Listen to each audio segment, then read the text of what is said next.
그때에 이스라엘에 왕이 없으므로 사람이 각기 자기의 소견에 옳은 대로 행하였더라.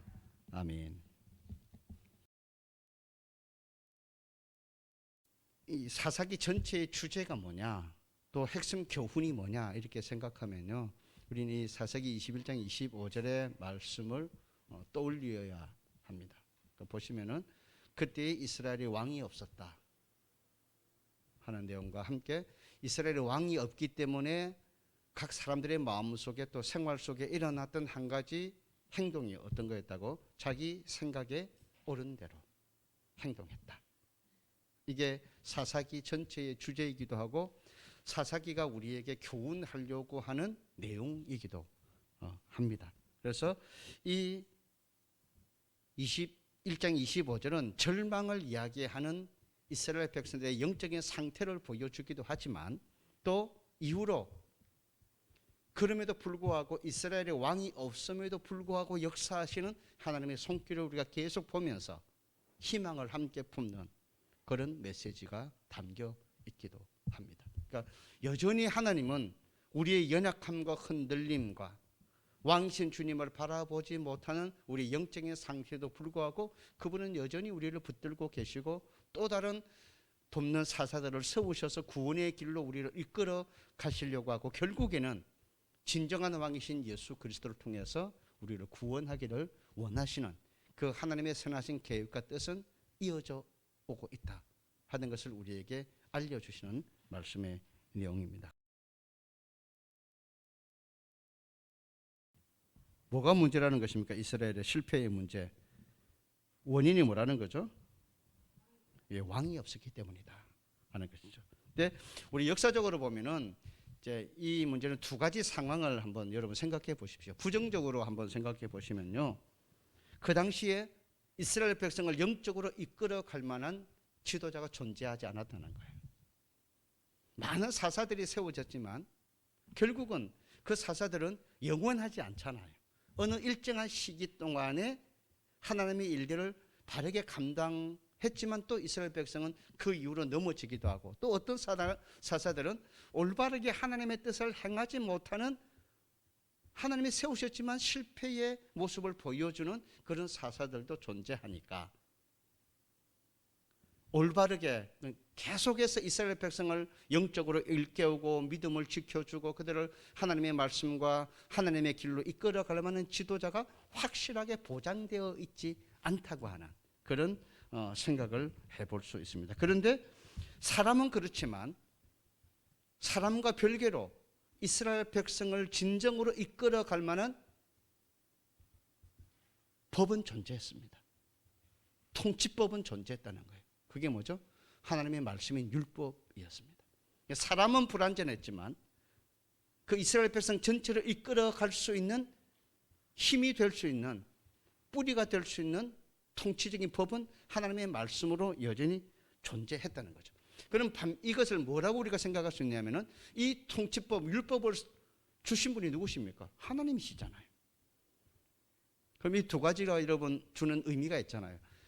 정치적인 올바르게 이스라엘 백성을 신앙으로 정치적으로 이끌어가려면 지도자가 없었지만 하나님은 여전히 존재하고 계셨다. 하나님은 여전히 역사하고 계셨다 하는 것을 설명하는 것이죠.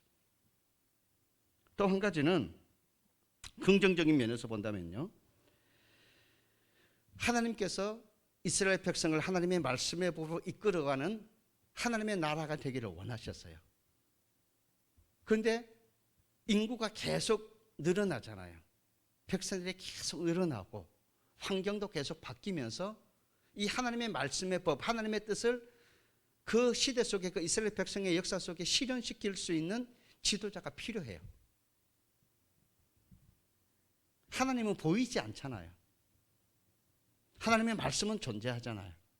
눈으로 볼 수 있는 율법으로. 그렇기 때문에 그 율법을, 하나님의 뜻을 백성과 나라 속에 제대로 하나하나 구현시켜 나갈 수 있는, 실천시켜 나갈 수 있는 리더십을 발휘하는 지도자가 필요하다고 하는 것이죠. 이 사사기에서는 무엇을 해결 방법으로 제시하는 겁니까? 진정한 왕이신 하나님을 찾을 수 있어야 된다. 진정한 왕이 해결할 수 있다. 하나님만이 이스라엘 백성의 문제의 해결자이시다 하는 것을 이제 말하고 싶은 것이죠. 그래서 공동번역 성경에 보시면은요, 이 21장 25절을 좀 더 우리가 우리의 생활과 맞닿게 해석하는 부분이 나와요. 그래서 이스라엘의 왕이 없어서 사람들이 제 멋대로 하던 시대가 바로 사사 시대다. 이렇게 사사기 그 21장 25절 공동번역 성경가 번역을 옮겨 놓았거든요. 그러니까 자기 멋대로 행하던 시대가 사사 시대다. 그렇게 설명했단 말이에요. 이 내면, 자기 멋대로 하는 내면의 그 가장 신앙적인 그 영적인 상태를 성경이 뭐라고 설명했냐면, 여러분 그 사무엘상 8장 7절을 찾아보시기 바랍니다. 여호와께서 사무엘에게 이르시되 백성이 내게 한 말을 다 들으라. 이는 그들이 너를 버림이 아니요 나를 버려 자기들이 왕이 되지 못하게 하려 합니다. 그러니까 왕을 구하는 이스라엘 백성의 본심, 겉으로 드러나는 것은 왕이 필요하다고 하는 것이고, 그 본심은 뭐죠? 하나님의 통치를 거부하려고 한다는 거죠. 결국 뭐라고요? 자기 생각에 옳은 대로, 자기 마음대로, 하나님의 뜻이 아닌 자기의 생각대로 더 많이 하고 싶은, 그렇게 살고 싶은 본심의 바탕, 감추어진 내면의 바탕이 하나님께 읽혀졌다고 하는 거죠. 사람들의 문제는 결국 하나님의 말씀을 따르지 않으려고 하는 데 있었다 하는 것을 성경이 지적하고 있고요. 하나님이 주신 해결 방법은 첫 번째는 어떤 거였습니까? 사사기의 과정을 쭉 보면은 하나님이 세우시는 구원자들을 통해서 그들의 문제들을 해결해 나가시려고 하는 방법을 쓰셨죠. 사사들을 12를 세우시는 과정들이 쭉 나오게 되잖아요. 결국 이후에는 이제 사사 시대가 사무엘 시대로 끝이 나고 왕정 시대에 사울이 초대 왕으로 세움을 받으면서 왕정 시대에 들어가잖아요. 백성들이 그토록 정말 이제는 우리에게 왕이 있어야 되겠습니다. 우리는 이제 왕이 필요합니다. 그렇게 줄기차게 요구해서 하나님이 그 요구를 인정해 주셔서 그러면은 왕을 세우되 새 주변 국가들처럼 절대적인 왕권 통치가 아니라 왕은 그 권한이 성경에 보면 제한되어 있어요. 하나님이 세우게 되어져 있어요. 백성들이 왕을 뽑는 게 아니고 하나님이 왕을 선택하도록 하셨어요. 그리고 통치법이 자기들이 만들어낸 법령이 아니고 하나님의 말씀의 율법의 기준, 그죠? 그것이 있었고, 그리고 무엇이 존재했습니까? 왕은요, 군사적인 역할만, 그러니까 전쟁이 일어났을 때 그들을 이끌어 나가서 주변 국가의 싸움에만 가장 강력한 지도력을 펼칠 수 있는 그런 제한된 왕권을 허락해요. 그래서 왕 말고 누가 있습니까? 선지자들이 있어서 하나님의 말씀을 붙들고 왕이 잘못하면 지적하고 하나님의 말씀의 통치를 따를 수 있도록 권면하는, 그리고 그 선지자들에 의해서 기름 부음을 받아서 왕이 세워지고 때로는 폐해지기도 하는 그런 과정을 보잖아요. 그러니까 이스라엘 백성들이 왕을 구해서 하나님이 허락했지만 그 왕은 완전한 왕권 통치의 왕이 아니고 하나님의 뜻을 대변할 수 있는 역할을 하는 군사적인 힘만 지닌 그런 왕으로서의 세움을 받게 되는 거죠. 그런데 그런 왕도 결국은 어떻게 됐습니까? 그들이 그토록 원해서 세웠지만 이스라엘의 역사에 결국 모든 실패는 어디로부터 시작되는 겁니까?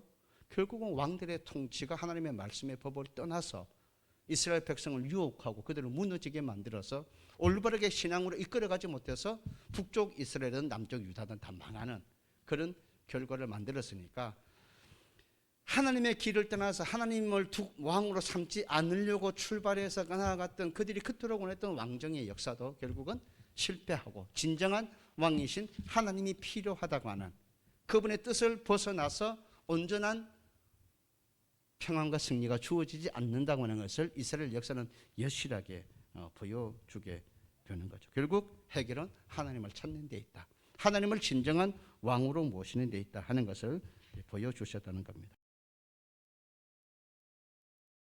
문제의 해결 방법이 사람에게 없다. 이스라엘 백성들에게 존재하지 않았다고 하는 것이고요. 결국 하나님이 주시는 방법만이 그들을 온전한 구원의 길로 이끌어 주셨다 하는 것을 알게 되니까 여러분, 사사기는 우리에게 중요한 한 가지 교훈의 메시지를 남기는 게 무엇이냐면요, 우리를 겸손하게 만드는 거예요. 아, 우리에게는 해답이 없구나. 하나님이 우리가 그토록 세우려고 했던 왕에게도 해답이 없구나.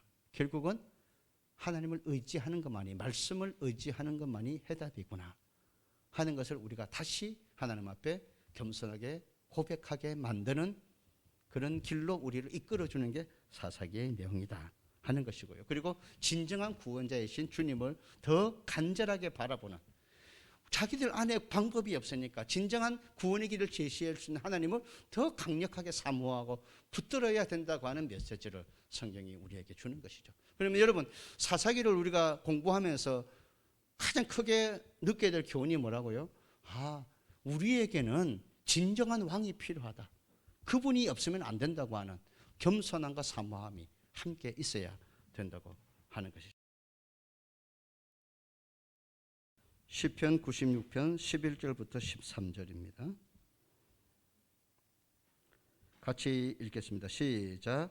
하늘은 기뻐하고 땅은 즐거워하며 바다와 거기에 충만한 것이 외치고 밭과 그 가운데에 있는 모든 것은 즐거워할지로다. 그때 숲의 모든 나무들이 여호와 앞에서 즐거이 노래하리니 그가 임하시되 땅을 심판하러 임하실 것입니다. 그가 의로 세계를 심판하시며 그의 진실하심으로 백성을 심판하시리로다. 아멘. 결국 시편 기자가 그의 기도 속에서 간절히 사모하는 마지막 결과가 뭡니까? 그가 임하시는 것, 그분이 통치하시는 것, 그것이 진정한 땅의 평화다. 그래서 뭐라고 고백했습니까? 하늘도 땅도 바다에 거기 있는 충만한 것도 밭과 거기에 있는 모든 것들도 숲의 모든 나무들이 여호와 앞에 즐거이 노래하는 순간이 언제라고요? 그분이 임하시는 순간이다. 그분이 심판하시고 다스리는 순간이 될 것이다. 이렇게 기도하고 있지 않습니까? 그러니까 진정한 행복, 진정한 만족은 어디에 온다고요? 그분이 임하셔서 다스릴 때, 그분이 임하셔서 모든 것을 공정하게 심판하실 때, 그때 이루어진다 하는 것을 시편 기자가 우리에게 알려주시고 있습니다. 그래서 여기 심판한다는 말은요, 재판이나 판결을 의미하기도 하고요, 다스리는 것이나 통치를 의미하기도 하는 거죠. 근데 그분의 다스림은 공정하다고 하는 거죠. 공의롭다고 하는 거죠. 판결이 굽지 않다는 거죠. 사람의 감정에 의해서 또는 뭐 어떤 자기 편, 네 편, 내 편을 갈라서 판결을 잘못한다거나 어떤 뇌물을 받아서 판결을 잘못한다거나 자기의 감정에 치우쳐서 판결을 잘못하는 그런 재판관이 아니고 온전한 공의의 법을 따라서 하나님의 말씀의 기준을 따라서 완벽하게 심판하고 다스리실 그분, 하나님의 아들이신 예수 그리스도, 그분이 오셔야만, 그분이 임하셔야만, 그분이 역사하셔야만, 그분이 다스려야만 온전해진다 하는 것을 시편 기자가 노래하고 있는 것입니다. 그러면은 나는 누구의 다스림을 받고 있는가 하는 것을 이제 질문하는 것이죠. 나의 왕은 누군가 하는 것입니다. 그래서 그러면 하나님의 뜻대로 사는 게 도대체 하나님의 다스림을 받는 게 뭐냐 하는 것을 여러분 잠언서 3장 6절을 한번 찾아보세요. 잠언서 3장 6절입니다. 너는 범사의 그를 인정하라. 그리하면 내 길을 지도하시리라. 그러니까 하나님의 다스림을 받고 있다. 범사의 그를 인정한다. 그러면 이 인정한다는 게 뭘까요? 이 공동번역 성경이 아주 이 부분을 기가 막히게 번역을 했어요. 뭐라고 했느냐면요, 무슨 일을 하든지 야훼께 여쭈어라. 그리하면 앞길을 곧바로 열어주시리라. 그러니까 인정한다는 말을 뭐라고 번역을 했느냐면 그분께 기도하라 이렇게 번역을 했어요.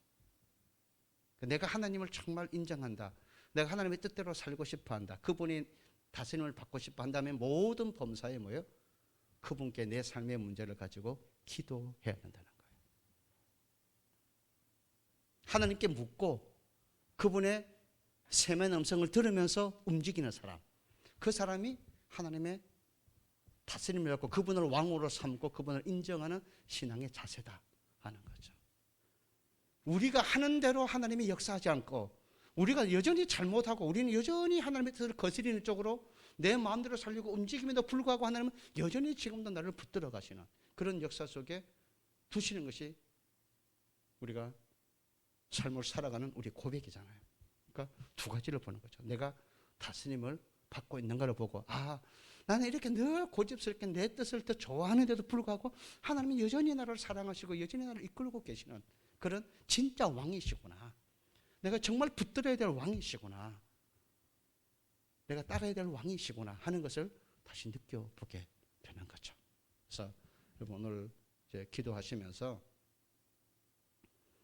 내가 정말 늘 모든 매 순간에 하나님께 아뢰며 그분의 다스림을 받고자 하는 믿음이 될 수 있도록 하나님 날마다 내 영혼을 일깨우셔서 내게 왕이 존재한다고 하는 것, 왕이 필요하다고 하는 것, 어떤 방법으로도 완전한 길을 찾을 수 없는 것이 나의 모습이기 때문에 나에게 완전함의 올바른 길로 이끌실 수 있는 그분이 필요하다는 고백과 함께 여전히 또 그렇게 필요함을 알면서도 내 삶의 자리에서 그렇게 고백하고 살아가지 못하는 나의 신앙의 한계와 약점 속에 있는 나를 지금도 붙드시는 하나님을 다시 바라볼 수 있는 그런 믿음으로 사는 것. 이것이 오늘 사사기가 우리에게 주는 메시지고 교훈이다 하는 것을 기억하셨으면 좋겠습니다.